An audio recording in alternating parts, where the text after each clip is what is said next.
হে, সব ঠিক আছে তো? আরে যেদিকে তাকাও সেখানে শুধু অপশনই অপশন। নতুন ফোন কিনতে গেছিলাম, সেখানে শপকিপার অনেকগুলো ফোন দেখিয়ে আমাকে কনফিউজ করে দিয়েছে। এই রিসেন্টলি রাহুলের সাথে ডিনারের প্ল্যান হয়েছিল, সেখানেও ও আমাকে এতগুলো অপশন দেখিয়ে কনফিউজ করে দিল।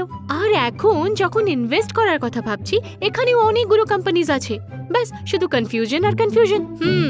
যদি কনফিউশন থেকে থাকে, আপনাকে ফোকাস করতে হবে আইসিআইসিআই প্রুডেন্সিয়াল ফোকাসড ইকুইটি ফান্ডে। তবে এই স্কিম কিভাবে আমার প্রবলেম সলভ করবে? আরে এটা একটা ইকুইটি ফান্ড, যা কিছু নির্বাচিত কোম্পানি চুজ করে তাদের উপরেই ফোকাস করে। ফর এক্সাম্পল, মিউচুয়াল ফান্ড স্কিমগুলো সাধারণত অনেক কোম্পানিতে ইনভেস্ট করে, কিন্তু ICICI prudential focused equity fund 30টি কোম্পানি পর্যন্ত পোর্টফোলিওতে ইনভেস্ট করে, তাও আবার মার্কেট ক্যাপ বা সেক্টরের কোনো সীমাবদ্ধতা ছাড়াই।